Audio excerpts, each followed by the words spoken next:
ജ്യോതിഷ ഹസ്തരേഖ സംബന്ധമായ ഈ എളിയ വീഡിയോയിലേക്ക് എല്ലാവർക്കും സ്വാഗതം. ഇന്ന് പറയാൻ പോകുന്നത് രാത്രി ഉറങ്ങുന്നതിന് മുമ്പ് ഈ പറയുന്ന രീതിയിൽ ഈ ഒരു ശിവനാമം ഉരുവിട്ടിട്ട് കിടക്കുകയാണെങ്കിൽ അതാ പറയുന്ന രീതിയിൽ ചെയ്യണം. ശിവഭഗവാൻ എല്ലാ കാര്യങ്ങളും നോക്കിക്കോളും, എല്ലാം ഭഗവാൻ സാധിച്ചു തരും. നിങ്ങൾക്കൊരു സംരക്ഷണമായി ഭഗവാന്റെ അനുഗ്രഹം ഉണ്ടാകും.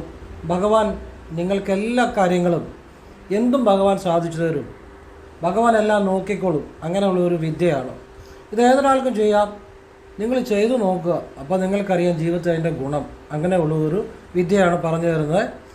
അതോടൊപ്പം പരീക്ഷ, ഇൻ്റർവ്യൂ, പുതിയ ഒരു സംരംഭങ്ങൾ തുടങ്ങുക, പിന്നെ വീട് വയ്ക്കുക, വീട്ടിൽ കയറി താമസിക്കുക, ഗൃഹാരംഭം, ഗൃഹപ്രവേശം, അങ്ങനെയുള്ള കാര്യങ്ങളുടെ തടസ്സം മാറാനുള്ള ഒരു ഒറ്റമൂലി പ്രയോഗം പറയുന്നുണ്ട്. പിന്നെ ചില സമയങ്ങൾ വളരെ സൂക്ഷിക്കണം ജീവിതത്തിൽ. അത് ഏത് സമയങ്ങളാണെന്ന് എടുത്തു പറയുന്നുണ്ട്. പിന്നെ 6, 15, 24 ഈ തീയതികളിൽ ജനിച്ചവർക്ക് ചില രഹസ്യങ്ങൾ, ചില വയസ്സുകൾ, സൂക്ഷിക്കേണ്ട വയസ്സുകൾ, അങ്ങനെയുള്ള ചില രഹസ്യങ്ങൾ പറഞ്ഞു തരുന്നുണ്ട്. അപ്പോൾ അതൊരു വലിയ കാര്യമാണ്, ചെറിയ കാര്യമല്ല കേട്ടോ. കാരണം അത് ഉറപ്പായിട്ടും പ്രയോജനപ്പെടുമെന്ന് മാത്രമല്ല, ചില വലിയ ആപത്തുകളിൽ നിന്നോ വലിയ സാമ്പത്തിക നഷ്ടങ്ങളിൽ നിന്നോ ഒക്കെ രക്ഷപ്പെടാൻ പറ്റും. അപ്പം ഇത് 10,000 കൈരേഖകൾ, ഗ്രഹനില, സംഖ്യാജ്യോതിഷം ഇതൊക്കെ പരിശോധിച്ചിട്ട് പറയുന്ന കാര്യങ്ങളാണ്. അറിവല്ല, തിരിച്ചറിവ്. ഇതിൻ്റെ വിലയിടാൻ പറ്റത്തില്ല. അത് ജീവിതം തന്നെ തിരിച്ചു പിടിക്കുന്ന കാര്യങ്ങളാണ്. 8, 17, 26 തീയതികളിൽ ജനിച്ചവരുടെ ചില കാര്യങ്ങൾ, അവരുടെ ജീവിതത്തിൽ എപ്പം വേണമെങ്കിലും സാമ്പത്തിക നഷ്ടം ഉണ്ടാകാം, എപ്പം വേണമെങ്കിലും തിരിച്ചടി ഉണ്ടാകാം. അങ്ങനെയുള്ളവരാണ് അവർ. കൃത്യമായി ഞാൻ പറയുന്ന ഒരു കാര്യം രാവിലെയും വൈകിട്ട് ചെയ്താൽ ഒരു പ്രശ്നവും ഉണ്ടാകത്തില്ല.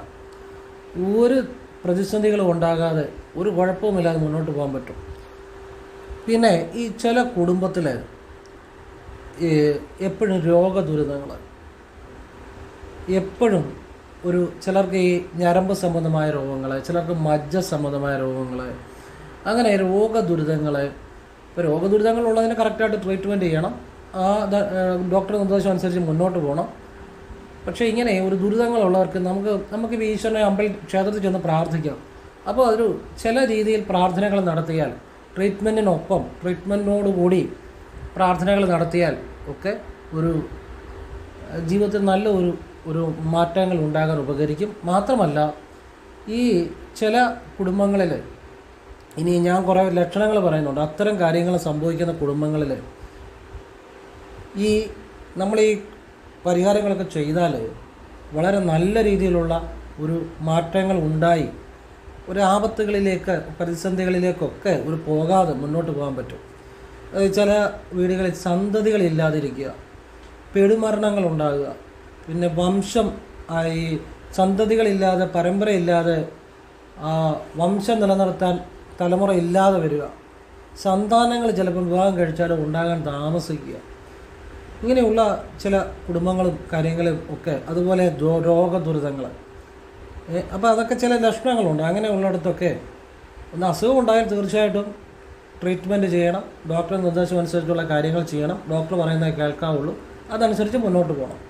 ഞാനീ പറയുന്നത്, നമുക്ക് ക്ഷേത്രത്തിൽ ചെല്ലുമ്പോൾ ചില ക്ഷേത്രങ്ങളിൽ ചില പ്രാർത്ഥനകൾ, ഇപ്പം ചില ഒരു പ്രാർത്ഥനകളൊക്കെ നടത്തിയാൽ, നമ്മുടെ പ്രാർത്ഥനയുടെ ഭാഗമായിട്ട് ചില കാര്യങ്ങളൊക്കെ ചെയ്താൽ നമുക്ക് തന്നെ അറിയാം മനസ്സിനൊരു സന്തോഷം, നമുക്ക് തന്നെ ഒരു മാറ്റം, അങ്ങനെയുള്ള കാര്യങ്ങളൊക്കെ ഉണ്ടാകാൻ അത് ഉപകരിക്കും. നല്ല ചില കാര്യങ്ങളാണ്. അപ്പോൾ അത്തരം കാര്യങ്ങളാണ് പറയാൻ ഉദ്ദേശിക്കുന്നത്. ഇതിൽ എത്ര കാര്യങ്ങൾ പറയാൻ പറ്റുമെന്ന് എനിക്കറിയത്തില്ല. ഞാൻ ചിലപ്പോൾ ഇടയ്ക്ക് വെച്ച് നിർത്തും. പറ്റുന്ന അത്രയും പറഞ്ഞു തരാം. കാരണം ഒരുപാട് സംസാരിക്കാൻ ബുദ്ധിമുട്ടുണ്ട്, അതുകൊണ്ടാണ്. അപ്പം പറ്റുന്ന അത്രയും പറയാമെന്ന് വിചാരിക്കുന്നു, ഇത്രയും പറയാൻ ഉദ്ദേശിക്കുന്നു. അപ്പം വീഡിയോ മുഴുവൻ കാണാൻ ശ്രമിക്കുക. അപ്പോൾ അനുഭവങ്ങളിലൂടെ മനസ്സിലാക്കിയ കാര്യങ്ങളാണ് ഈ പറയുന്നതല്ല, അല്ലാതെ വേറെ ഒരു കാര്യങ്ങളും ഞാൻ പറയാറില്ല. അനുഭവങ്ങളിലൂടെ മനസ്സിലായ കാര്യങ്ങളാണ്. നിങ്ങൾക്ക് തീർച്ചയായിട്ടും ഇത് പ്രയോജനപ്പെടും. നല്ല കാര്യങ്ങൾ മാത്രമാണ്. അപ്പോൾ മുഴുവൻ കാണാൻ ശ്രമിക്കുക. പിന്നെ നേരിട്ട് കൺസൾട്ടിങ് ഇല്ല, വാട്സപ്പ് വഴി മാത്രമേ ഉള്ളൂ. വാട്സപ്പിലെ വർക്ക് തന്നെ സമയത്തിന് കൊടുക്കാൻ പറ്റുന്നില്ല. അതുകൊണ്ടാണ് നേരിട്ട് കൺസൾട്ടിങ് ഇല്ലാത്തത്. നേരത്തെ ഉണ്ടായിരുന്നു. അപ്പോൾ നേരിട്ട് വന്നാലും നോക്കാൻ പറ്റത്തില്ല. വാട്സപ്പിലിടുക. വാട്സപ്പിൽ ഇട്ടാലും ചിലപ്പോൾ ഉടനെ നോക്കാൻ പറ്റിയെന്ന് വരത്തില്ല. ഫ്രീ ആകുന്നതനുസരിച്ച് റിപ്ലൈ തരും. എന്നിട്ട് എങ്ങനെ ക്ഷേത്രത്തിലേക്കുള്ള നല്ല പ്രാർത്ഥനകളും വഴിപാടുകളും ഒക്കെയാണ് പറയുന്നത്, അല്ല വേറൊന്നും പറയത്തില്ല. ഒരു പുഷ്പാഞ്ജലി ക്ഷേത്രത്തിൽ ചെയ്യാവുന്ന നല്ല കാര്യങ്ങളെ പറയത്തുള്ളൂ. പിന്നെ ആരോഗ്യപരമായ കാര്യങ്ങൾക്കെല്ലാം നിങ്ങൾ ഒരിക്കലും ഒരു ജ്യോതിഷനോടോ അങ്ങനെയുള്ളവരോടോ അല്ല ചോദിക്കേണ്ടത്. ഡോക്ടറെ കണ്ട് ഡോക്ടർ നിർദ്ദേശം അനുസരിച്ച് മാത്രം പരിഹാരം ചെയ്ത് മുന്നോട്ട് പോവുക. ഞാൻ എന്നോട് പറയുന്നവരോടെല്ലാം പറയുന്ന കാര്യം അതാണ്. പിന്നെ നമുക്ക് ഈശ്വരനെ പ്രാർത്ഥിക്കാം. ആ പ്രാർത്ഥനയുടെ ഭാഗമായിട്ടുള്ള നല്ല പ്രാർത്ഥനകൾ, ക്ഷേത്രത്തിൽ പോയി ഭഗവാനെ എനിക്ക് ആയുരാരോഗ്യ സൗഖ്യങ്ങൾ നൽകണേ, അതൊക്കെ അങ്ങനെയുള്ള ചില നല്ല പ്രാർത്ഥനകൾ. പിന്നെ എൻ്റെ കുടുംബത്തിന് ഉയർച്ച നൽകണേ, എനിക്ക് രക്ഷപ്പെടാൻ ഒരു സാമ്പത്തിക മാർഗം നൽകണം, ഇങ്ങനെയുള്ള നല്ല പ്രാർത്ഥനകളും നല്ല അതിനേത് ദേവനെ കൂടുതൽ ആരുടെ ഓരോരോ നക്ഷത്രം അല്ലെങ്കിൽ ഓരോരുടെ ഗ്രഹനില അല്ലെ കൈരേഖ അനുസരിച്ച് ഏത് ദേവൻ്റെ അടുത്ത് കൂടുതൽ പ്രാർത്ഥിക്കുമ്പോഴാണ് പെട്ടെന്ന് ബലമുണ്ടാകുന്നത്. ഇങ്ങനെയുള്ളൊക്കെ ഒരു നല്ല കാര്യങ്ങളാണ് ഞാൻ പറഞ്ഞു തരുന്നത് കേട്ടോ, ക്ലിയറായിട്ടാണ് പറഞ്ഞു തരുന്നത്. അപ്പോൾ ഇത് നന്നായിരിക്കും, ഉറപ്പായിട്ടും ഗുണം മാത്രം തരുന്ന കാര്യങ്ങളാണ്. അപ്പോൾ അത് മനസ്സിലാക്കുക. എൻ്റെ അറിവ് എൻ്റെ കാഴ്ചപ്പാട് മാത്രമാണ് പറയുന്നത്. നിങ്ങൾക്ക് ഇഷ്ടമുണ്ടെങ്കിൽ സ്വീകരിക്കാം, നിങ്ങൾക്ക് അതിൽ ഇഷ്ടമില്ല തള്ളിക്കളയാം, നിങ്ങളുടെ ഇഷ്ടം. എനിക്ക് അനുഭവത്തിലൂടെ മനസ്സിലായ കാര്യങ്ങളാണ്, ഇതെല്ലാം ഒരുപാട് ഗുണം ചെയ്ത കാര്യങ്ങളാണ്. അപ്പോൾ ഇനിയും ഫോൺ വിളിച്ചാലും കിട്ടത്തില്ല, വാട്സപ്പ് വഴി മാത്രമേ ഉള്ളൂ. അതും ഇപ്പോൾ കുറച്ച് വർക്കുകൾ മാത്രമേ എടുക്കുന്നുള്ളൂ. അത് എടുക്കുന്ന സമയത്ത് മെസ്സേജ് കാണുകയാണ്, റിപ്ലൈ ചെയ്യും. എല്ലാത്തിനും റിപ്ലൈ ചെയ്യാൻ പറ്റത്തില്ല. കുറച്ച് വർക്ക് പറ്റുന്ന അത്രയും മാത്രമേ, കുറച്ച് വർക്ക് മാത്രമേ എടുക്കുന്നുള്ളൂ. എടുക്കുന്നത് പരമാവധി എൻ്റെ അറിവിലുള്ള നല്ല കാര്യങ്ങൾ പറഞ്ഞ് പരമാവധി നല്ല രീതിയിൽ ചെയ്യാനാണ് ശ്രമിക്കുന്നത്. അപ്പം ഇനി വിഷയത്തിലേക്ക് വരാം. അതിനു മുമ്പ് വീഡിയോ നിങ്ങൾക്ക് ഇഷ്ടപ്പെട്ടെങ്കിൽ സബ്സ്ക്രൈബ് ചെയ്യുക, ലൈക്ക് ചെയ്യുക, നല്ല നല്ല ആളുകളിലേക്ക് ഷെയർ ചെയ്യുക. അതോടൊപ്പം ബെൽ ബട്ടൺ കൂടി ക്ലിക്ക് ചെയ്താൽ പുതിയ പുതിയ വീഡിയോകൾ നിങ്ങളിലേക്ക് എത്താൻ വേണ്ടി അത് ഉപകരിക്കും. അപ്പോൾ ഇനി വിഷയത്തിലേക്ക് വരികയാണ്. ഉറങ്ങുന്നതിന് തൊട്ട് മുമ്പ് നിങ്ങൾ കിടക്കപ്പായി ഇരുന്നുകൊണ്ട് വടക്കോട്ട് തിരിഞ്ഞിരിക്കണം. അതെന്തിനാപ്പാ വടക്കോട്ട് തിരിഞ്ഞിരിക്കുന്നത്? ഓരോന്നിനും ഓരോ കാരണമുണ്ട്. ആ കാരണം മനസ്സിലാക്കി ചെയ്യുമ്പോഴാണ് ബലം ഉണ്ടാകുന്നത്. പറഞ്ഞാൽ മനസ്സിലാകുന്നുണ്ടോ? ഓരോന്നിനും. വടക്ക് ഹിമാലയം, ആ ശിവൻ ഇരിക്കുന്ന സ്ഥലം കൈലാസം, ആ ഒരു സങ്കല്പത്തിന് വടക്ക് വളരെ പ്രാധാന്യമുണ്ട്. വടക്കോട്ട് നോക്കിയെന്ന് ഗുരുക്കന്മാരെ പ്രാർത്ഥിക്കുക, ശിവനെ വിളിക്കുക, ഇതിനൊക്കെ ഫലമുണ്ടാകും, സംശയം വേണ്ട. അപ്പം കിടക്കപ്പായി ഇരുന്നുകൊണ്ട് തന്നെ വടക്കോട്ട് തിരിഞ്ഞിരുന്ന് കിടക്കുന്നതിന് തൊട്ട് മുമ്പ് ചെയ്യണമെന്നേ ഉള്ളൂ. ഇതിന് ശുദ്ധിയോ അശുദ്ധിയോ മറ്റ് ആഹാരനിഷ്ഠയോ കാര്യങ്ങളോ ഒന്നുമില്ല കേട്ടോ. മനസ്സ് ശുദ്ധമായിരിക്കണം, പ്രവൃത്തി ശുദ്ധമായിരിക്കണം, ചിന്ത ശുദ്ധമായിരിക്കണം, അത്ര തന്നെ. അത്ര മതി, ശിവൻ അത്രയും മതി കേട്ടോ. നല്ല ചിന്ത ഉണ്ടായിരിക്കണം, നല്ല പ്രവൃത്തി ഉണ്ടായിരിക്കണം, മനഃശുദ്ധി ഉണ്ടായിരിക്കണം. ആഹാരമോ കാര്യങ്ങളോ ഒക്കെ ഇഷ്ടമുള്ള അതിൻ്റെ അകത്തൊന്നും ശിവനെ വിളിക്കുന്നതിൽ ഈ രീതിയിൽ ഞാൻ പറഞ്ഞ കാര്യം ചെയ്യുന്നതിൽ കുഴപ്പമില്ല. പറഞ്ഞാൽ മനസ്സിലാകുന്നുണ്ടോ? വടക്കോട്ടിരുന്ന് ശിവനെ നിങ്ങൾ ഈ രീതിയിൽ വിളിക്കുക. കണ്ണടച്ച് ഹൃദയത്തിൽ, നിങ്ങളുടെ ഹൃദയത്തിൽ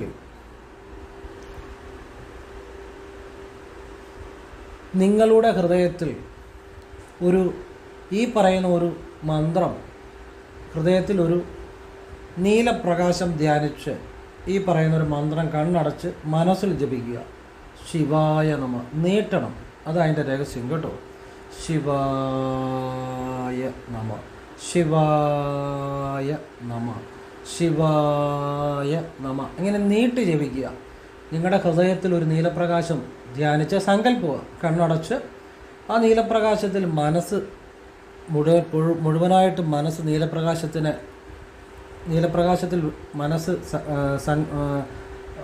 മനസ്സ് നിർത്തി ശിവായ നമ എന്ന് നീട്ടി ജപിക്കുക. ജപിക്കുമ്പോൾ ജപിച്ചു കഴിഞ്ഞ് 3 തവണ ജപിക്കാം. നിങ്ങൾക്കിഷ്ടമുള്ള ഒരു 2-3 തവണ ജപിച്ചാൽ മതി. എന്നിട്ട് ഈ നീലപ്രകാശത്തിനകത്ത് ധ്യാനിക്കുക. ധ്യാനിക്കുമ്പം 1 മിനിറ്റിൽ താഴെ ധ്യാനിച്ചാൽ മതി. അതിൽ കൂടുതൽ ചെയ്യണ്ട ഈ വിദ്യ, എന്നാൽ അത് ഫലം കാണത്തുള്ളൂ. 1 മിനിറ്റിൽ താഴെ 1 മിനിറ്റിൽ താഴെ അല്പസമയം മതി. അപ്പോൾ ധ്യാനിക്കുന്ന സമയം അകവും പുറവും ശിവനാണ്. ശിവനെ രൂപത്തിലല്ല, പ്രകാശത്തിലാണ്, നീലപ്രകാശമായിട്ടാണ്. അപ്പോൾ ഈ ഹൃദയത്തിനുള്ളിൽ നീലപ്രകാശത്തെ ധ്യാനിക്കുമ്പോൾ തന്നെ ചിന്തിക്കുക, അകവും പുറവും ശിവനാണ്, ശിവനല്ലാതെ യാതൊന്നുമില്ല എന്ന് ചിന്തിച്ച് പിന്നെ ഒന്നും ചിന്തിക്കാതെ ആ നെഞ്ചിനുള്ളിലെ നീലപ്രകാശത്തെ ധ്യാനിച്ച് ഒരു 1/2 സെക്കൻഡ്, 1 മിനിറ്റ് വേണ്ട, ഇരിക്കുക. എന്നിട്ട് കണ്ണ് തുറക്കുക. പിന്നെ ഇതിനെക്കുറിച്ച് ചിന്തിക്കരുത്. പിന്നെ ഈ ചെയ്ത വിദ്യയോ ശിവനോ ഒന്നും മനസ്സിൽ വേണ്ട, കിടന്നുറങ്ങുക. രാവിലെ എഴുന്നേറ്റും ഇത് തന്നെ, ഇങ്ങനെ തന്നെ ചെയ്യുക. ചെയ്തു നോക്കുക. ശിവൻ നിങ്ങൾക്ക് വെളിച്ചമാകും, നിങ്ങളെ നയിക്കും, നിങ്ങളുടെ കൂടെ ഭഗവാന്റെ അനുഗ്രഹം ഉണ്ടാകും, നിങ്ങൾക്കെല്ലാം ഭഗവാൻ നൽകും. ഇതിനപ്പുറത്തൊരു കാര്യം ഇല്ല. ഏറ്റവും രഹസ്യമായൊരു വിദ്യയാണ്. ഊർജത്തിലാണ് ഭഗവാനെ ധ്യാനിക്കുന്ന, രൂപത്തിലല്ല. നീലപ്രകാശം എനർജി രൂപത്തിലാണ്. അത് എനർജി രൂപത്തിലുള്ള ധ്യാനമാണ്. എനർജിയാണ് എനർജി രൂപത്തിൽ ധ്യാനിക്കുമ്പോഴാണ് മറ്റുള്ള എനർജികളെ വൈബ്രേറ്റ് ചെയ്യാൻ പറ്റുന്നത്. ആ എല്ലാ എനർജിക്കും ആ ഒരു വൈബ്രേഷനുണ്ട്. അപ്പോൾ എനർജി രൂപത്തിലുള്ള ധ്യാനമാണ് ഏറ്റവും ശ്രേഷ്ഠമായിട്ടുള്ളതും അതിസൂക്ഷ്മമായിട്ടുള്ളതും. അപ്പോൾ ശിവനെ അങ്ങനെയാണ് ധ്യാനിക്കുന്നത്. അപ്പോൾ നിങ്ങൾ ഈ ധ്യാനിക്കുന്ന സമയം നിങ്ങൾ വടക്കോട്ടിരുന്നു ശിവനാമം ജപിച്ചു, വാഗൊണ്ട് ഉച്ചരിച്ച് ജപിച്ചു. ധ്യാനിക്കുന്ന സമയം 1/2 മിനിറ്റ് അല്ലെങ്കിൽ 1 മിനിറ്റ് അത്രയും മതി. ധ്യാനിക്കുന്ന സമയത്തിന് അറിയാൻ പറഞ്ഞത് അല്ല. നിങ്ങൾ മന്ത്രം ജപിക്കുന്ന ആ സമയത്തിൻ്റെ കൂടെ കൂട്ടണ്ട, നിങ്ങൾ ഇരിക്കുന്നതോ ഒന്നും കൂട്ടണ്ട. ധ്യാനിക്കുന്ന സമയം ഒരു 1/2 മിനിറ്റ് അല്ലെങ്കിൽ 1 മിനിറ്റ് മതി. 1 മിനിറ്റ് കൂടുതൽ വേണ്ട. ഇത് 1 സെക്കൻഡ് പോലും ഇങ്ങനെ ധ്യാനിച്ചാൽ ഫലം ലഭിക്കും. പറഞ്ഞാൽ മനസ്സിലാവുന്നുണ്ടോ? അപ്പോൾ ഇത് ഏറ്റവും സൂക്ഷ്മമായൊരു വിദ്യയാണ്. ശ്വാസം എടുക്കുകയും വിടുകയും എല്ലാം സാധാരണ പോലെ ചെയ്യാം. അതിലൊന്നും ചെയ്യേണ്ട കാര്യമില്ല. ശ്വാസം സാധാരണ പോലെ ഈ സമയം എല്ലാം എടുക്കുകയും വിടുകയും എല്ലാം ചെയ്യാം. ഇത് ഈ പറയുന്ന രീതി ധ്യാനിച്ചാൽ മതി. ശ്വാസം എടുക്കുകയും വിടുകയും എല്ലാം ചെയ്യാം. ശ്വാസം എടുക്കുകയും വിടുകയും ചെയ്തുകൊണ്ടാണ് ഇത് ചെയ്യുന്നത്. അപ്പോൾ അതിൻ്റെ അകത്തൊന്നും ചെയ്യേണ്ട കാര്യമില്ല. ശ്വാസം എടുക്കുകയും വിടുകയും ചെയ്യാം. ഇങ്ങനെ ധ്യാനിച്ചാൽ മതി. ഇത് ഏറ്റവും സൂക്ഷ്മമായ ഒരു ശിവവിദ്യയാണ് പറഞ്ഞു തന്നെ. ഇതിൻ്റെ ഫലം നിങ്ങളുടെ മനസ്സിൽ ശാന്തി, സമാധാനം, ശിവഭഗവാന്റെ അനുഗ്രഹം. ഇപ്പം നമ്മൾ എനർജി രൂപത്തിൽ നമ്മൾ ആ എനർജിയോട് ലയിച്ച് ധ്യാനിക്കുമ്പോൾ ശിവൻ്റെ ആ എനർജിയുമായി താതാത്മ്യം പ്രാപിക്കും. നമ്മുടെ ഉള്ളിലെ ബോധത്തിലും ആ ഒരു ഫ്രീക്വൻസിയുടെ വൈബ്രേഷൻ ഉണ്ടാകും. ആ ശിവഭഗവാൻ എന്നുള്ള എനർജി ഓട്ടോമാറ്റിക്കായിട്ട് ഈ എനർജിയുമായി താതാത്മ്യം പ്രാപിക്കും. ഒരംശമെങ്കിലും ഭഗവാന്റെ ഒരു ചൈതന്യം നിങ്ങളിലേക്ക് ആ ഒരു അനുഗ്രഹം വരും. അത് തന്നെ മഹാപുണ്യം. അത് വരാതിരിക്കാൻ പറ്റത്തില്ല. അതാണ് എനർജി ധ്യാനത്തിൻ്റെ പ്രത്യേകത. എന്ന് കരുതി നിങ്ങൾക്ക് യാതൊരു തരത്തിലുള്ള ഭഗവാൻ നിങ്ങളുടെ മുന്നിൽ പ്രത്യക്ഷപ്പെടുമെന്നോ ഒന്നുമല്ല പറയുന്നത്. നിങ്ങളുള്ളിൽ ഭഗവാന്റെ അനുഗ്രഹം ഉണ്ടാകും. പറഞ്ഞാൽ മനസ്സിലായോ? ഭഗവാന്റെ അനുഗ്രഹം ഉണ്ടാകുമെന്ന് കരുതി അത് ഏറ്റവും നല്ല കാര്യമാണ്. ഒന്നും പേടിക്കേണ്ട കാര്യമില്ല. ആ ഭഗവാൻ നിങ്ങളെ ഏത് ആപത്തിലും രക്ഷിക്കും. ഭഗവാന്റെ അനുഗ്രഹം സഹായം എപ്പോഴും കൂടെ ഉണ്ടാകും എന്നുള്ളതാണ്. അല്ലാതെ നിങ്ങളിപ്പം ഭഗവാനെ കാണുമെന്നോ അല്ലെങ്കിൽ നിങ്ങൾ മറ്റൊന്നും അതിൻ്റെ അകത്ത് പേടിക്കേണ്ട കാര്യങ്ങളോ ഒന്നുമില്ല. അങ്ങനെയുള്ള കാര്യങ്ങൾ പറയത്തില്ല. ഭഗവാൻ നിങ്ങളുടെ ഉള്ളിൽ എപ്പോഴും എനർജി രൂപത്തിലുണ്ടാകും. വേറൊരു ചിന്തയും വേണ്ട. പണ്ട് എന്നോടൊരാൾ സംശയം ചോദിച്ചു, ശിവനെ ഇങ്ങനെ ധ്യാനിച്ചാൽ, ഇങ്ങനെ എന്നല്ല വേറെ രീതി, ശിവനെ എപ്പോഴും വിളിച്ചു കഴിഞ്ഞാൽ പാമ്പിനെ കാണുമോ, പാമ്പ് വീട്ടിൽ വരുമോ? ഞാൻ പറഞ്ഞു മേലാൽ എനിക്ക് മെസ്സേജ് ചെയ്തു പോകരുതെന്ന് പറഞ്ഞു. ഇതുപോലുള്ള മണ്ടത്തരങ്ങൾ എന്നോട് മേലെ ചോദിച്ചു പോയിരുന്നു. നിങ്ങൾ പാമ്പ് വരുന്നുണ്ടെങ്കിൽ നിങ്ങൾ പാമ്പിനെ ചിന്തിക്കുന്നുകൊണ്ടാണ്. അത് നിങ്ങളുടെ കുഴപ്പമാണ്. അല്ലാതെ ശിവനെ വിളിച്ചുകൊണ്ടോ അങ്ങനെ ഒന്നുമില്ല. പറഞ്ഞാൽ മനസ്സിലായി? വ്യക്തമായിട്ടാണ് പറഞ്ഞായിരുന്നു. ഇല്ല എന്ന് പറഞ്ഞാൽ ഇല്ല,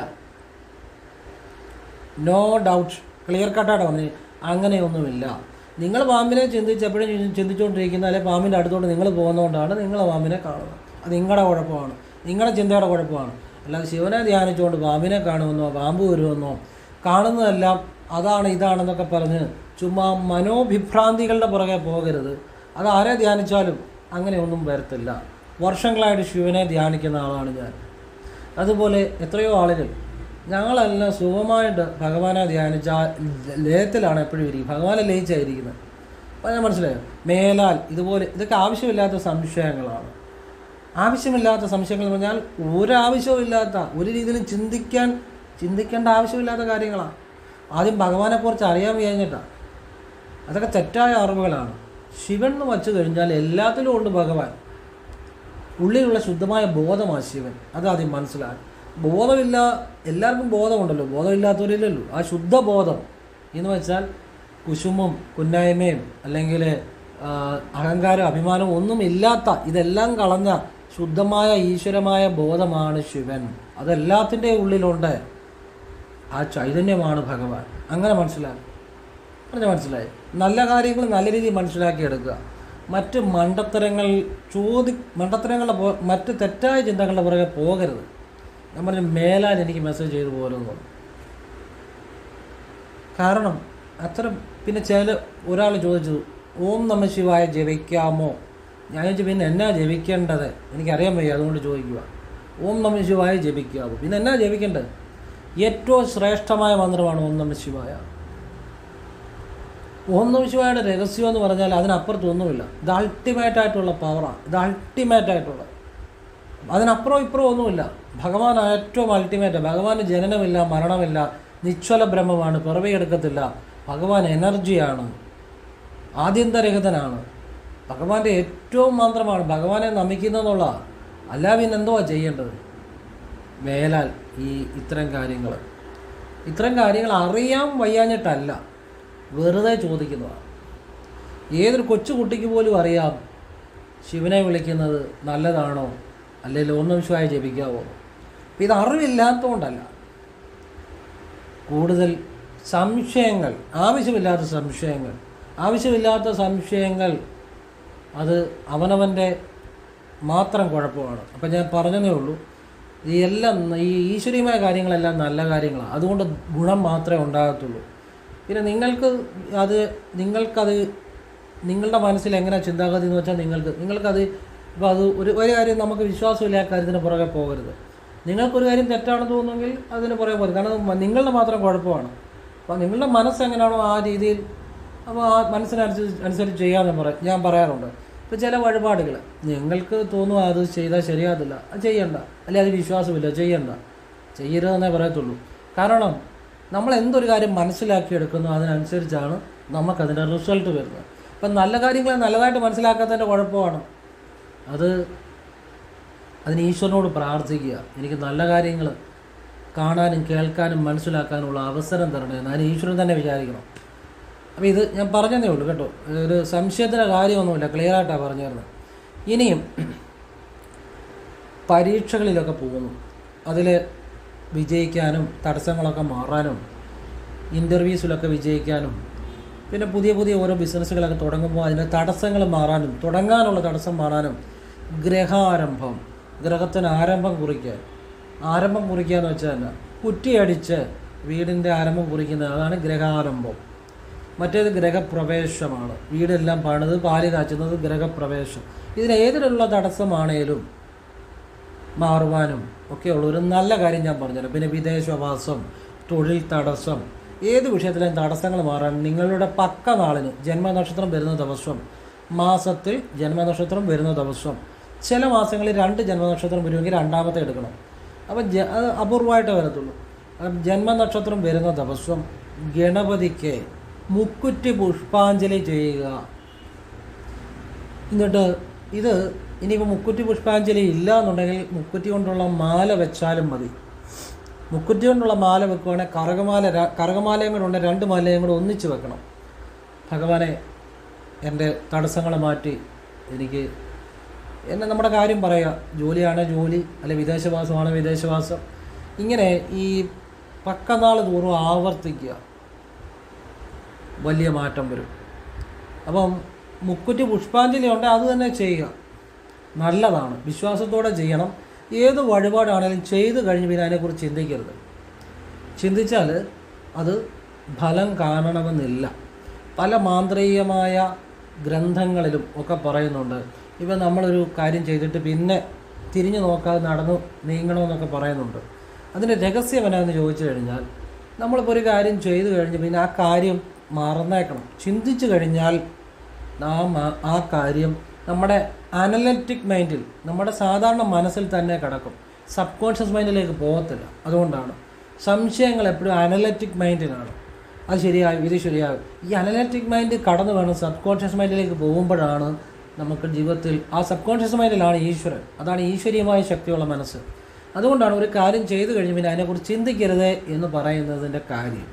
അപ്പം ഓട്ടോമാറ്റിക്കായിട്ട് നമ്മുടെ സബ് കോൺഷ്യസ് മൈൻഡിലേക്ക് ആ ബോധം, ആ ചെയ്ത കാര്യം എന്താണോ ആ കാര്യം പൊക്കോളും. അതാണ് അതിൻ്റെ അകത്തൊരു രഹസ്യം. ഇനി നിങ്ങൾക്കത് മനസ്സിലാകാൻ വേണ്ടി ഞാൻ ഒരു രഹസ്യം പറഞ്ഞുതരാം.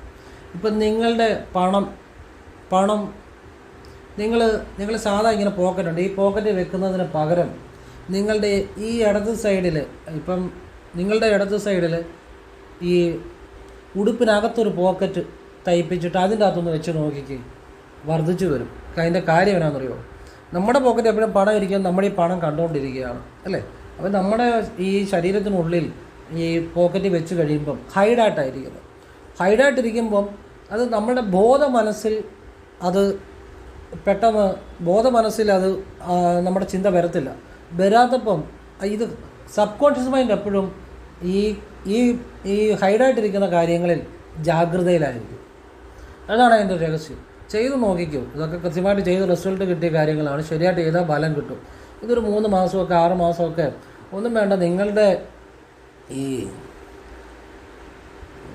മൊബൈലിൻ്റെ കവറ്, മൊബൈലിൻ്റെ താഴെ ഇത്തിരി കാണിക്കാൻ വേണ്ടി, നിങ്ങളെ കാണിക്കാൻ വേണ്ടിയാണ് ഇതെടുത്തിരിക്കുന്നത്. ഇങ്ങനത്തെ കവറുണ്ടോ, ഈ കവറിൻ്റെ അകത്ത് നിങ്ങൾ ATM കാർഡോ പണമൊക്കെ വെച്ചിട്ട് മൊബൈൽ വെക്കുക. അങ്ങനെ തന്നെ ചെയ്താൽ പോലും ആ ATM കാർഡ് വെച്ച് ആ അക്കൗണ്ടിലൊക്കെ പണം വർദ്ധിച്ചു വരും. 3 മാസം 6 മാസം അല്ല 1 കൊല്ലം ചെയ്ത് നോക്കാം. കൃത്യ റിസൾട്ട് കിട്ടിയ കാര്യങ്ങളാണ്. കാരണം നമ്മുടെ മുന്നിൽ ഹൈഡായിട്ടിരിക്കുമ്പം നമ്മുടെ സബ് കോൺഷ്യസ് മൈൻഡ് അതിൽ എപ്പോഴും ജാഗ്രതയിലായിരിക്കും. സബ് കോൺഷ്യസ് മൈൻഡ് ആ ബോധം കാണും, മനസ്സിൽ കാണത്തില്ല ഹൈഡായിട്ടിരിക്കുമ്പോൾ. അങ്ങനെ മനസ്സിൻ്റെ ചില കളികളുണ്ട്. മനസ്സ് തന്നെയാണ് ഈശ്വരൻ. സബ് കോൺഷ്യസ് മൈൻഡ് ആ ഈശ്വര്യമായ മനസ്സ് തന്നെയാണ്. അപ്പോൾ ഇതൊക്കെ നിങ്ങളെ ഒരു അറിവിന് വേണ്ടി പറഞ്ഞതേ ഉള്ളൂ. നിങ്ങൾക്ക് ആവശ്യമുണ്ട് ചെയ്യാം, അല്ലെ ചെയ്യാതിരിക്കാം. ശരിയായിട്ട് ചെയ്തവർക്ക് ഗുണമുണ്ടായ കാര്യങ്ങളാണ്. നിങ്ങൾക്ക് ആവശ്യമുണ്ട് ചെയ്യുക, അത്രയേ ഉള്ളൂ. അതുകൊണ്ടാണ് ഇത്ര വ്യക്തമായിട്ട് പറയുന്നത്, സംശയമില്ലാതെ പറയുന്നത്. കാരണം അതൊക്കെ ചെയ്ത് കാശുണ്ടാക്കിയവരുണ്ട് പറഞ്ഞു കൊടുത്ത്. അപ്പോൾ ആവശ്യമുണ്ട് ചെയ്യുക, അത്രയേ ഉള്ളൂ. ഇനിയും ഈ ചില സമയങ്ങളുണ്ട്, ആ സമയങ്ങൾ സൂക്ഷിക്കണം. പ്രത്യേകിച്ച് രാഹു ദശയുടെ സ്വാപഹാരം, ഏകദേശം ആദ്യത്തെ 3 വർഷം ഏകദേശം സ്വാപഹാരം, രാഹു ദശയുടെ സ്വാപഹാരം വളരെ ശ്രദ്ധിക്കേണ്ട സമയമാണ്. എന്നതാണ് ശ്രദ്ധിക്കേണ്ടത്? സാമ്പത്തികമായ ഇടപാടുകൾ, സൗഹൃദങ്ങൾ, അങ്ങോട്ട് ആപത്തിൽ ചെന്ന് ചാടും. ഇപ്പോൾ കൂട്ടുകാർ പറഞ്ഞു ഇന്നടത്ത് ഒരു വേക്കൻസി ഉണ്ട് ഗൾഫിൽ, പണം വിട്. അപ്പോൾ ഇങ്ങനെയൊക്കെ പോകുമ്പോൾ അതിൽ ഒക്കെ ഒരു ശ്രദ്ധിക്കേണ്ട സമയമാണ്. പെട്ടുപോകുന്നൊരവസ്ഥ ഉണ്ടാകാം, സാധ്യത പറയാൻ നിർബന്ധമില്ല. രാഹു ദശയുടെ സ്വാപകാരത്തിൽ പോലീസ് കേസ് കാര്യങ്ങൾ, ചതി, വഞ്ചന, ഇതിലേക്കൊക്കെ എത്തിപ്പെടാം. അതിനെന്തു ചെയ്യണം? ദേവിക്ക് വഴിപാട് ചെയ്താൽ മതി. ദേവിക്ക് നിങ്ങൾ ഞായറാഴ്ച ഒരു 5:30 കഴിഞ്ഞ് ചെന്ന് അമ്മയ്ക്ക് നാരങ്ങാവിളക്ക് തെളിയിക്കാം, അല്ലെങ്കിൽ എണ്ണമാല അർച്ചന സമർപ്പിക്കാം. അങ്ങനെയുള്ള വഴിപാടുകൾ ഞായറാഴ്ച ഒരു 5:30 കഴിഞ്ഞ് വൈകുന്നപാട് ചെയ്താൽ മതി. വളരെ മാറ്റം വരും. പിന്നെ പക്കനാളിന് രക്തപുഷ്പാഞ്ജലിയും കടുംപായസവും കൂടെ കൊടുക്കുക. ഇത് പക്കനാൾ തോറും ആവർത്തിക്കുക. ഭദ്രകാളി അമ്മയ്ക്ക് രാവിലെ, മറ്റേ ഞായറാഴ്ച വൈകുന്നപാട് 5:30 ശേഷം എണ്ണമാല അർച്ചന നിങ്ങൾക്ക് ഇഷ്ടമുള്ള ചെയ്യുക. ഇത് ആവർത്തിക്കുക, ചെയ്ത് നോക്കുക. ഓരോ ആപത്തിലും ചാടത്തില്ല. വിശ്വാസത്തോടെ ചെയ്യണം. ആരെ? എന്നെയല്ല, അമ്മയെ. പൂർണ്ണ വിശ്വാസത്തോടെ ചെയ്യണം, പൂർണ്ണ സമർപ്പണത്തോടെ ചെയ്യണം. ഓരോ ആപത്തിനും ചാടത്തില്ല. ആപത്തുകൾ ഒഴിഞ്ഞു പോകും. അത് നിങ്ങൾക്ക് ആവശ്യമുണ്ടെങ്കിൽ ചെയ്യുക. ഞാൻ ഒരുപാട് അനുഭവങ്ങളുടെ അടിസ്ഥാനത്തിലാണ് പറയുന്നത്. ഇനിയും 6, 15, 24 ഈ തീയതികളിൽ ജനിച്ചവർ, അവരുടെ ഞാനീ പറയുന്ന വയസ്സ് നോട്ട് ചെയ്തോളൂ, നിങ്ങൾക്ക് ഗുണമുണ്ടാവും. 25, 34, 43, 52 മതി, അത്രയും മതി. കാരണം ബാക്കിയുള്ള വയസ്സുകളെന്ന് പറഞ്ഞാൽ ഇനിയിപ്പം 61 എന്നൊക്കെ പറഞ്ഞാൽ കുറച്ച് അങ്ങോട്ട് പോകും. ഇപ്പോൾ ഇത്ര സാമാന്യം വിചാരിക്കുക. ഈ കാലയളവുകൾ ഏതൊരിടപാടുകളും each and every financial transaction and എല്ലാ ട്രാൻസാക്ഷനും ശ്രദ്ധിക്കണം. മറ്റുള്ള സമയത്തേക്കാൾ കൂടുതൽ ശ്രദ്ധിക്കണം. സാമ്പത്തിക ഇടപാടുകൾ ശ്രദ്ധിക്കണം. ഈ കാലയളവിൽ വരുന്ന കൂട്ടുകാർ, ഈ കാലയളവിൽ ചെയ്യുന്ന കാര്യങ്ങൾ, ഈ കാലയളവിലെ ഈ വയസ്സുകളിൽ ഏതൊരു കാര്യവും ശ്രദ്ധിക്കണം. ശ്രദ്ധിച്ചില്ലെങ്കിൽ പെട്ടെന്നൊരു സാമ്പത്തിക കെണിയിലേക്കോ ഒരു ആപത്തുകളിലേക്കോ അങ്ങനെയൊക്കെ ചെന്ന് ചാടാം. ഇതെങ്ങനെ ചാടുമെന്നറിയോ? മറ്റുള്ളവരെ വിശ്വസിക്കുന്നതുകൊണ്ടാണ് ഈ സമയത്ത് പോയി ചാടുന്നത്. ഈ ദോഷ സമയങ്ങളിൽ മറ്റുള്ളവരെ, അതായത് ഈ നമ്മളെ ചതിയിലേക്ക് ചാടിക്കാൻ വരുന്നവരോട് അമിതമായൊരു വിശ്വാസം തോന്നും, നല്ല ആളുകളോട് ദേഷ്യം തോന്നും. അതാ ഈ സമയദോഷത്തിൻ്റെ ഒരു കുഴപ്പം. ഒരു നല്ല കാര്യം ഒരുത്തൻ പറഞ്ഞാൽ അവനോട് പറയാൻ പോടാന്ന് പറയും. ഇവനെ ഒരു തട്ടിപ്പിലേക്ക് കൊണ്ടുപോകാൻ വേണ്ടി ഒരാൾ പറഞ്ഞാൽ എൻ്റെ പൊന്ന് ചേട്ടാന്ന് പറഞ്ഞാൽ അവൻ്റെ പുറകെ പോകും. അത് ഈ സമയദോഷത്തിൻ്റെ ഒരു കുഴപ്പം. അപ്പോൾ ഈ സമയങ്ങൾ ശ്രദ്ധിക്കുക. ആര് ശ്രദ്ധിക്കണം? അവനവൻ ശ്രദ്ധിച്ചാൽ അവനവനെ കൊള്ളാം. നമ്മൾക്ക് വഴി കാണിച്ചു തരാനല്ലേ പറഞ്ഞു തരാനേ പറ്റത്തുള്ളൂ. പിന്നെ എന്ത് വഴിപാട് ചെയ്യണം? കൃത്യം ചെയ്തോ. ഭദ്രകാളിക്ക് പക്കനാളിന് രക്തപുഷ്പാഞ്ജലി കടുംപായസം ചെയ്യുക. ഇത് തന്നെ വെള്ളിയാഴ്ചകളും ആവർത്തിക്കുക.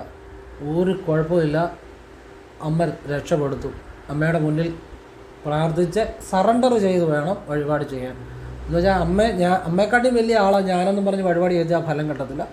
അമ്മയാണെല്ലാം. അമ്മയുടെ മുന്നിൽ സറണ്ടർ ചെയ്ത് ദാസനായിട്ട് നിന്ന് ഈ വഴിപാട് ചെയ്ത് അമ്മയുടെ കാൽക്കൽ പാദത്തിൽ മനസ്സുകൊണ്ട് സമർപ്പിച്ച് വഴിപാട് ചെയ്താൽ അവനെ അമ്മ സംരക്ഷിക്കും. ആപതീ കിം കരണീയം സ്മരണീയം ചരണയുഗളം അമ്പായ തത് സ്മരണീയം കിങ്കുരുതേ ബ്രഹ്മാദീന വിജ കിങ്കരി ഗുരുതേ. അങ്ങനൊരു കാര്യമുണ്ട്. ദേവിയുടെ പാദങ്ങളെ സ്മരിക്കുന്നവനെ ബ്രഹ്മാവ് ഇന്ദ്രനൊക്കെ ബ്രഹ്മാവ് മുതലുള്ള ദേവതകളെല്ലാം അവരുടെ സംരക്ഷണത്തിന് വേണ്ടി എത്തും എന്നുള്ളതിൽ അത്ഭുതമൊന്നുമില്ല. അങ്ങനെ ഒരു ഭാഗമുണ്ട്, അങ്ങനെ ഒരു കാര്യമുണ്ട്. അപ്പോൾ അത് ക്ലിയർ ആയെന്ന് വിചാരിക്കുന്നു. ഇനി 8, 17, 26 ഈ തീയതികളിൽ ജനിച്ചവർ ശനി സ്വാധീനമുള്ളവരാണ്. 8, 17, 26, 8, 17, 26 ഈ തീയതികളിൽ ജനിച്ചവർ ശനി സ്വാധീനം കൂടുതലുള്ളവരാണ്. അപ്പോൾ ശനി സ്വാധീനം ഉള്ളവർക്ക് എന്നാ പ്രത്യേകത? പെട്ടെന്ന് പ്രത്യേകതയൊന്നുമില്ല. ഇപ്പം ഇന്നൊരു വലിയ പണക്കാരനായിട്ട് കണ്ടാൽ 2 ദിവസം കഴിയുമ്പോൾ ചിലപ്പം പാപ്പരായിട്ടിരിക്കുന്ന കാണാം. അല്ലെ എല്ലാം നഷ്ടപ്പെട്ടു, അല്ലെ ഒരു ബാങ്ക് റിക്കവറി വന്നു, അല്ലെ ഒരു എന്തെങ്കിലും ഒരു ആപത്തുകൾ വന്നു, മൊത്തം ഒരു സുപ്രഭാതത്തിൽ പെട്ടെന്ന് എല്ലാം നഷ്ടപ്പെടാൻ സാധ്യതയുള്ളവരാണ് ശനി സ്വാധീനമുള്ളവർ. എന്ന് വെച്ചാൽ എല്ലാവർക്കും അങ്ങനെ നഷ്ടപ്പെടുമെന്നോ ഒന്നും അല്ല പറയുന്നത്. ചിലർക്കെങ്കിലും സാധ്യതയാ നിർബന്ധമില്ല. അപ്പോൾ അതുണ്ടാകാതിരിക്കാൻ എന്ത് ചെയ്യണം? ഇവർക്ക് കൂടുതലും പറ്റുന്ന കുഴപ്പം, ഇവർ ബിസിനസ്സൊക്കെ നല്ല രീതിയിൽ പോവുകയാണെങ്കിൽ പോലും ചില ആളുകളെ അമിതമായിട്ട് വിശ്വസിക്കും. അവരിൽ നിന്നായിരിക്കും ചിലപ്പോൾ പണി കിട്ടുന്നത്. അല്ലെങ്കിൽ ഇവരുടെ തന്നെ ബുദ്ധിമോശം കൊണ്ട് പണി കിട്ടാം. അല്ലെങ്കിൽ ഇവർ ശരിക്ക് ചെയ്താൽ പോലും ചില ആപത്തുകൾ ഇവർക്ക് ഓട്ടോമാറ്റിക്കായിട്ട് എതിരേ വരും. അത് ചിലപ്പോൾ പല പല കാര്യങ്ങളിലൂടെ ആകാം. ചിലപ്പോൾ ഇവരുടെ ആരോഗ്യസ്ഥിതി മോശമാകുന്നതായിരിക്കാം, അല്ലെങ്കിൽ വേറെ ചില സ്ഥാപനങ്ങൾ തുടങ്ങുന്നതായിരിക്കാം. അത് ഏത് രീതിയിൽ ഇവരുടെ മാർക്കറ്റ് ഇടിയുന്നതായിരിക്കാം. അങ്ങനെ ഏത് രീതിയിൽ തിരിച്ചടി ഏൽക്കാൻ സാധ്യതയുള്ളവരാണ് ഈ 8 തീയതി ജനിച്ചവർ. ഇപ്പോൾ ഒരു സിനിമാ രംഗത്ത് പ്രവർത്തിക്കുന്ന ഒരാളാണെന്ന് വിചാരിച്ചു, 8ാം നമ്പറുള്ള 8, 17, 26 ഈ 8, 17, 26 ഇങ്ങനെയുള്ളവർക്ക് സിനിമാ ഫീൽഡ് നല്ലതാണ്, കണക്ക് ഫീൽഡ് നല്ലതാണ്, എൻജിനീയറിംഗ് ഫീൽഡ് നല്ലതാണ്, മെഡിസിൻ, ഹോസ്പിറ്റൽ, നഴ്സിംഗ് ഓൾസോ എല്ലാം നല്ലതാണ്. അങ്ങനെയുള്ള കുറേ ഫീൽഡ്, കണക്ക്, എൻജിനീയറിങ്, മെഡിസിന്, ഇങ്ങനെയുള്ള പിന്നെ സിനിമ, ഇങ്ങനെയുള്ള ഫീൽഡുകളൊക്കെ എസ്പെഷ്യലി കുറച്ചൊന്നും എടുത്ത് പറഞ്ഞതേ ഉള്ളൂ, നല്ലതാണ്. അപ്പോൾ ഇപ്പോൾ സിനിമ ഫീൽഡിലുള്ളൊരു ആളാണെന്ന് വിചാരിച്ചു, 17 ആണെന്ന് വിചാരിച്ചു, ഡേറ്റ് ഓഫ് ബർത്ത് ഏത് മാസവും ആയിക്കോട്ടെ. ഇവർക്ക് പെട്ടെന്നായിരിക്കും ഒരു ജീവിതത്തിൽ ഒരു ബൂം വരുന്നത്. പെട്ടെന്നായിരിക്കും ഉയർച്ച. ഒരു പടം ഹിറ്റായി ഉടനെ അടുത്ത തെലുങ്ക് വിളിച്ച് അവിടെ വിളിച്ച് ഇവിടെ വിളിച്ച് പെട്ടെന്ന് ഇന്ത്യ മുഴുവൻ വേണം ഇവർ ഇതാകും. പക്ഷേ അൺഎക്സ്പെക്റ്റഡായിട്ടായിരിക്കും ഇവരുടെ ജീവിതത്തിൽ ഒരു ട്രാജഡി ഉണ്ടാകുന്നത്. അത് എനി റീസൺ പെട്ടെന്ന് ഇവർ തകർച്ചയിലേക്ക് പോകാൻ സാധ്യതയുള്ളവരാണ്. തീരെ തകർച്ചയിലോട്ട് പോയാൽ പിന്നെ കയറി വരാൻ അല്പം പാടാണ്. കാരണം ഈ ശനിദശയുള്ളവർ ഒന്നും ഏറ്റവും താഴെ അല്ലെങ്കിൽ ഏറ്റവും ടോപ്പിലാണ്, ഇവരുടെ ഒരു മധ്യത്തിൽ നിൽക്കാൻ സാധ്യത വളരെ കുറവാണ്. അങ്ങനെയുള്ള ബിസിനസ്സുകാർ, രാഷ്ട്രീയക്കാർ, അല്ലെങ്കിൽ സിനിമ രംഗത്തുള്ളവർ, അല്ലെങ്കിൽ ബിസിനസ്സുകാർ, ഏത് തരത്തിലുള്ളവരും ഇതുണ്ടാകാതിരിക്കാൻ ഫലപ്രദമായി എൻ്റെ അറിവിലുള്ള ഒരു അറിവാണ് ഞാൻ പറഞ്ഞു തരുന്നത്. പലർക്കും പ്രയോജനപ്പെട്ട കാര്യമാണ്. നിങ്ങൾ ചെയ്തു നോക്കുക. പിന്നെ ഈശ്വരനാണ് നിങ്ങൾക്ക് തരുന്നത്. ഇത് നമ്മൾ ദൈവമല്ല. ചെയ്തു നോക്കുക, അതേ ഞാൻ പറയുന്നുള്ളൂ. ശ്രമിച്ചു നോക്കുക. പലർക്കും പ്രയോജനം ഉണ്ടായ കാര്യമാണ്. രാവിലെ എഴുന്നേറ്റ് കുളി കഴിഞ്ഞ് നിങ്ങൾ ചൊല്ലുന്ന മന്ത്രങ്ങളും പ്രാർത്ഥനകളും എല്ലാം ചെയ്ത ശേഷം നിങ്ങൾ കിഴക്കോട്ട് തിരിഞ്ഞു നിന്ന്, ഈശ്വര, പരമേശ്വര, ഈശ്വര എല്ലാത്തിനും നന്ദി, എന്നെ നയിക്കണേ ഈശ്വര, എല്ലാം അവിടത്തേക്ക് സമർപ്പിക്കുന്നു, എല്ലാത്തിനും നന്ദി ഈശ്വര, എന്നെ നയിക്കണേ എന്ന് പ്രപഞ്ച ഈശ്വരനോട്, പരമേശ്വരനോട് ഒന്ന് പ്രാർത്ഥിക്കുക. 1. 2, നിങ്ങളത് കഴിഞ്ഞ് നിങ്ങൾ ഹാളിലോ വിളക്ക് കത്തിക്കുന്നിടത്തോ എവിടെയാണെന്ന് വെച്ചാൽ നിന്ന് കിഴക്കോട്ട് തിരിഞ്ഞു നിന്ന്, വിളക്കിൻ്റെ മുന്നേ ഇന്ന് ചെയ്യാമെന്നല്ല പറഞ്ഞു, ആ സ്ഥലത്ത് വിളക്ക് കത്തിക്കുന്നിടത്തോ അല്ലെങ്കിൽ ഹാളിലോ എവിടെ നിന്ന് വേണമെങ്കിലും കിഴക്കോട്ട് തിരിഞ്ഞു നിന്ന് ഈ ഇടതുകാലം മുന്നോട്ട് വെച്ച് ഓം നമോ നാരായണായ 1 മിനിറ്റ് ചൊല്ലുക. 108 തവണയെങ്കിലും ചൊല്ലിയിരിക്കണം. വൈകിട്ട് പടിഞ്ഞാട്ട് തിരിഞ്ഞു നിന്ന് ഇടതുകാലം മുന്നോട്ട് വെച്ച് 108 തവണ ചൊല്ലിയിരിക്കണം ഓം നമോ നാരായണായ. ഇത് കൃത്യമായിട്ട് ചെയ്യുക എല്ലാ ദിവസവും. നിങ്ങളുടെ വരുമാനത്തിൻ്റെ ഒരു അംശം മലയാള മാസം 1-ാം തീയതി കൃഷ്ണൻ്റെ അല്ലെങ്കിൽ വിഷ്ണുവിൻ്റെ ക്ഷേത്രത്തിൽ സമർപ്പിക്കുക. അതും ആവർത്തിക്കുക. ഭഗവാൻ നിങ്ങളെ സംരക്ഷിച്ചോളും. ചെയ്തു നോക്കുക. കൃത്യമാണ്, മുടക്കരുത് ഓം നമോ നാരായണായ. ഓം നമോ നാരായണായ നമാന്ന് ജപിക്കരുത്, ഓം നമോ നാരായണായ അത്രേ ജപിക്കാവുള്ളൂ. കൃത്യം വഴിയാണ് പറഞ്ഞു തരുന്നത്. ഇടതുകാലം മുന്നോട്ട് വെച്ച് ജപിക്കണം. രണ്ട് കൈയും ചേർത്ത് പിടിച്ച് ഇങ്ങനെ പിടിച്ച് ഇടതുകാലം മുന്നോട്ട് വെച്ച് രാവിലെ കിഴക്കോട്ട് തിരിഞ്ഞൊന്ന് ജപിക്കണം. വൈകിട്ട് പടിഞ്ഞാട്ട് തിരിഞ്ഞു നിന്ന് ഇടതുകാലം അല്പം മുന്നോട്ട് വെച്ച് രണ്ട് കൈയും ചേർത്ത് പിടിച്ച് ഉള്ളം കൈയിൽ നോക്കി വേണം ജപിക്കാൻ.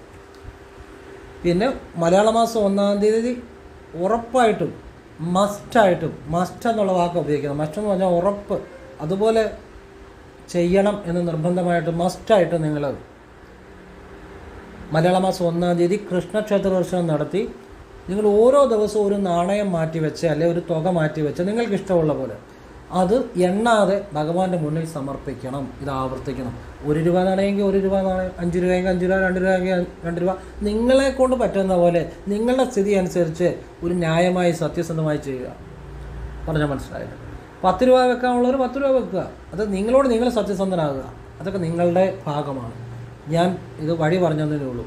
ഇനിയും പറയാൻ പോകുന്നത്, ചില വീടുകളിൽ കുട്ടികൾ ഉണ്ടാകാൻ കാലതാമസം ഉണ്ടാകുക, അതുപോലെ തന്നെ കുട്ടികൾ ഈ പെടുമരണങ്ങൾ ഉണ്ടാകുക, പിന്നെ എപ്പോഴും കലഹം, വഴക്ക്, ദുരിതം. എന്ത് ബിസിനസ് ചെയ്താലും രക്ഷപ്പെടത്തില്ല.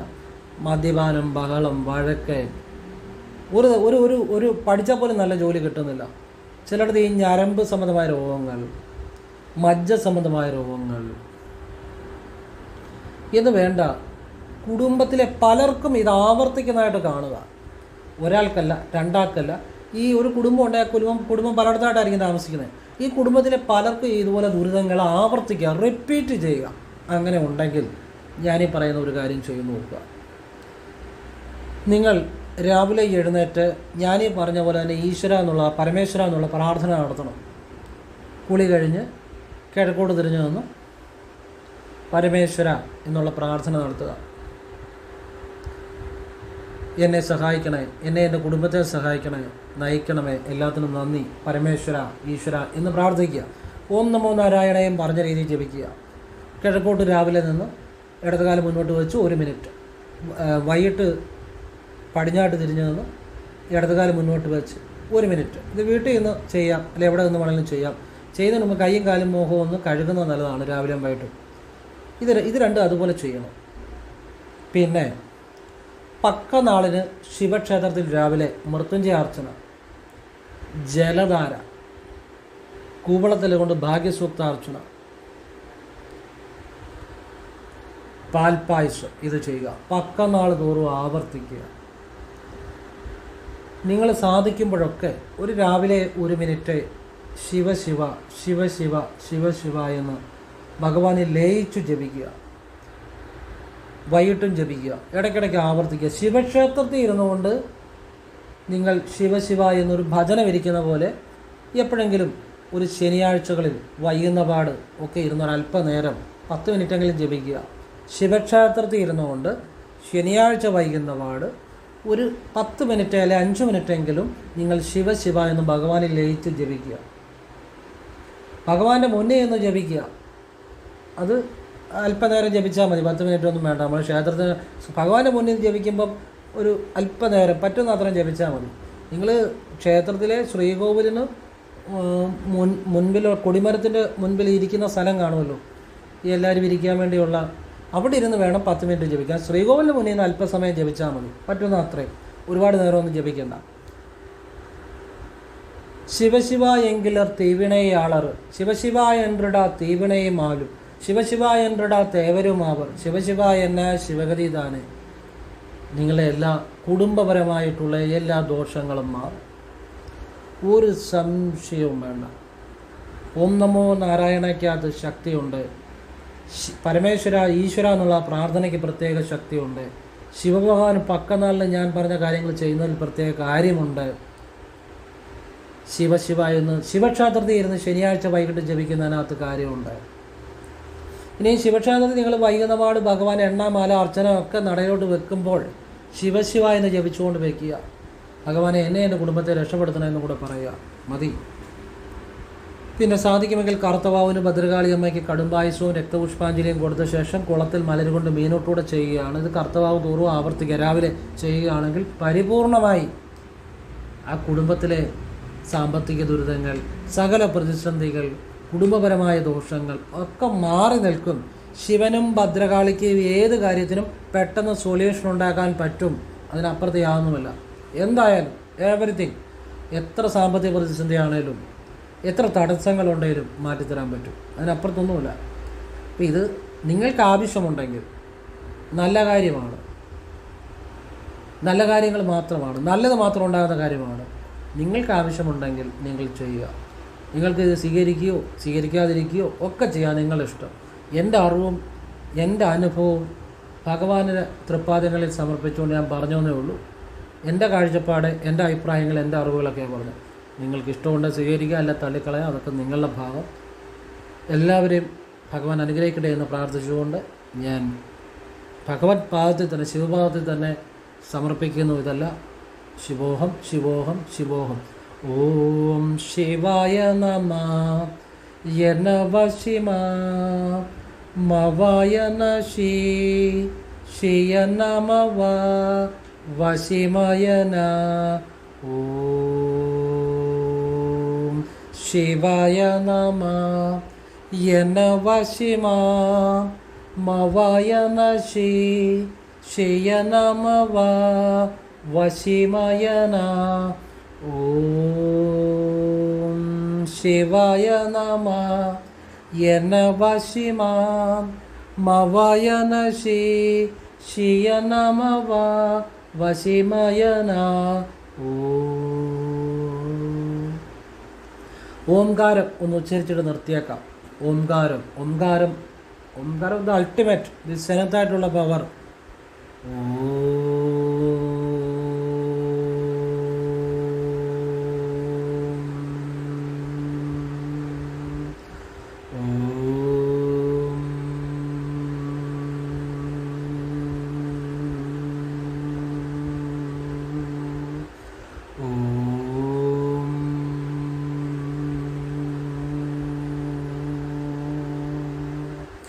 ഈ ഓംകാരത്തിൽ അതിലാണ് എല്ലാം ഇരിക്കുന്നത്. എല്ലാ രഹസ്യങ്ങളും ഇരിക്കുന്നത് ഓംകാരത്തിലെ ആ മകാരത്തിലാണ്. ഓം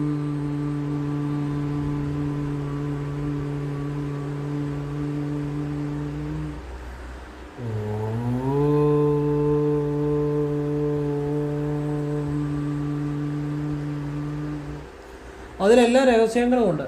ഇത് എവറിത്തിങ് അത് നിങ്ങളും ശ്രദ്ധിച്ചു നോക്കുക. അതിൻ്റെ വൈബ്രേഷൻ ഓം എന്ന് പറയുമ്പോൾ ആദ്യം ശബ്ദം ഇങ്ങനെ കൂടി കൂടി കൂടി വന്ന് പിന്നെ കുറഞ്ഞ് അത് ആ പ്രപഞ്ചത്തിലേക്ക് ലയിക്കുകയാണ്. നമ്മുടെ ജീവിതത്തിലെല്ലാം സംഭവിക്കുന്നത് ഇത് തന്നെയാണ്. നമ്മുടെ ജീവിതത്തിലൊക്കെ ഇങ്ങനെ നമ്മൾ ജീവിച്ച് വന്ന് കുറേ ആയി കഴിഞ്ഞ് പ്രായമായി പിന്നെ ജീവിതത്തിൽ ഒരു താഴോട്ട് പോവുകയാണ്. പിന്നെ നമ്മളിങ്ങനെ ആരോഗ്യമൊക്കെ ക്ഷയിച്ച് നമ്മൾ ആ പ്രപഞ്ചത്തിലേക്ക് നമ്മൾ ആ ചൈതന്യം ലയിക്കുകയാണ്. എല്ലാത്തിലും ഇതുണ്ടൊരു ആ ഒരു ഉയർച്ചയും ഒരു താഴ്ചയും ലയവും എല്ലാ കാര്യത്തിലും ഉണ്ട്. ഒരു പ്രശസ്തിയിലായിക്കോട്ടെ, ഒരു ഉയർച്ചയിലായിക്കോട്ടെ, ഒരു ജീവിതത്തിലായിക്കോട്ടെ, എല്ലാത്തിലും ഒരു ഉയർച്ചയും താഴ്ചയും പിന്നെ ഒരു ലയവും ഉണ്ട്. ലയം എന്ന് വെച്ചാൽ ലയിച്ച് ഇല്ലാതാകുന്ന അവസ്ഥ എന്ന് വെച്ചാൽ ചൈതന്യം ഒരിക്കലും ഇല്ലാതാകുന്നില്ല, പക്ഷെ ആ പ്രപഞ്ചമായിട്ട് ലയിച്ച് മറ്റൊരവസ്ഥയിലേക്ക് പോകും. ഇതെല്ലാ കാര്യത്തിലും ഉണ്ട്. എല്ലാ കാര്യത്തിലും ആരും എന്നും ഒരുപോലെ നിൽക്കത്തില്ല. ഒരു കയറ്റമുണ്ട്, അല്ലെങ്കിൽ ഒരു ഉയർച്ചയുണ്ട്, ഒരു താഴ്ചയുണ്ട്, പിന്നെ ഒരു ലയിച്ചില്ലാതാകുന്ന ഒരവസ്ഥയുണ്ട്. പ്രപഞ്ചത്തിലേക്ക് മറ്റൊരവസ്ഥയിലേക്ക് മാറുന്ന നമ്മുടെ ചൈതന്യം മറ്റൊരവസ്ഥയിലേക്ക് മാറും. ഇതെല്ലാത്തിലും ഉണ്ട്. ആ ലയമാണ് ഞാൻ നിങ്ങൾക്കിവിടെ കാട്ടിത്തന്ന ഒരു ഉദാഹരണമായിട്ടും.